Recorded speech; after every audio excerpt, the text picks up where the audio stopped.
America और Russia के बीच बढ़ते तनाव का असर अब भारत पर भी पड़ सकता है।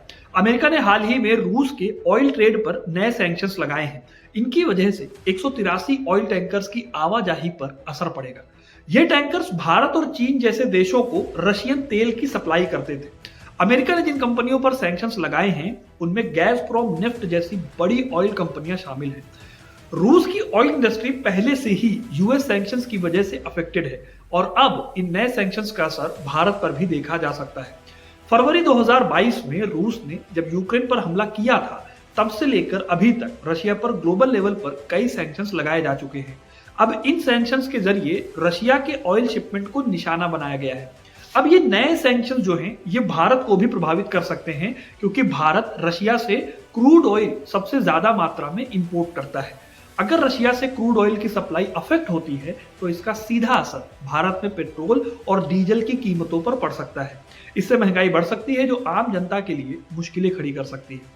हालांकि रूस ने यह भी कहा है कि वो इन सैंक्शंस के इफेक्ट को कम करने के लिए हर संभव प्रयास करेगा।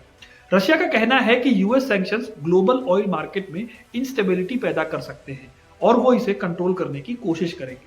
वहीं अमेरिका का कहना है कि दुनिया भर में तेल की सप्लाई सफिशिएंट है और कीमतें स्टेबलाइज रहेंगी। लेकिन यह बयान सिर्फ अमेरिकन कंज्यूमर्स के लिए है। बाकी दुनिया को इसकी भारी कीमत चुकानी पड़ सकती है। भारत में ऑयल रिफाइनरी के मालिक तेल की सप्लाई को लेकर जल्दी जल्दी पेमेंट्स कर रहे हैं और रशिया के कच्चे तेल को सेव करने में जुटे हुए हैं।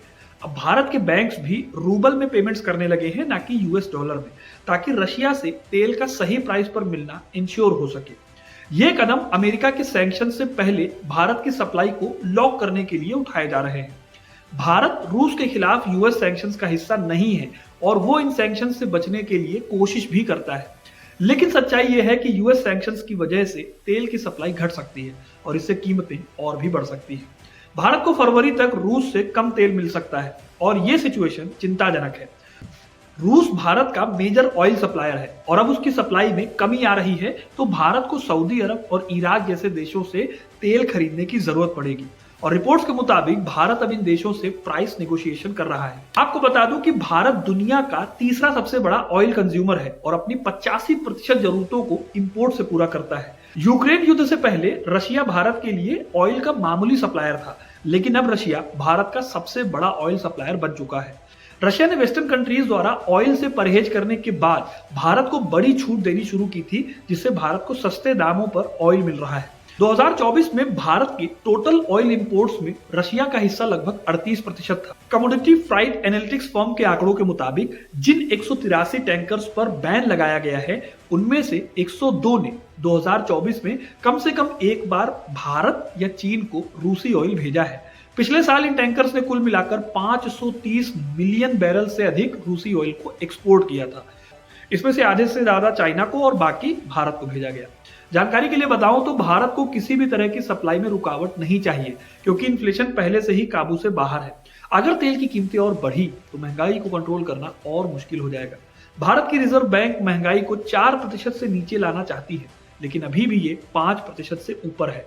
नई दिल्ली में महंगाई को काबू में रखने के लिए लगातार कोशिशें हो रही हैं, लेकिन ये चुनौतियां बड़ी हो रही हैं, क्योंकि वेस्टर्न कंट्रीज का अपनी जियोपॉलिटिक्स को आगे बढ़ाने का तरीका दुनिया की इकोनॉमिक स्टेबिलिटी को अफेक्ट कर रहा है। ये है खबर दोस्तों कच्चे ऑयल के इंपोर्ट से लेकर, जिसमें अभी एक बैन लगाया गया है जो भारत को भी प्रभावित कर सकता है। आप इस बैन पर क्या कहना चाहते हैं, कमेंट करके जरूर बताइएगा और न्यूज से जुड़े रहने के लिए न्यूज कनेक्ट को सब्सक्राइब जरूर करें। धन्यवाद।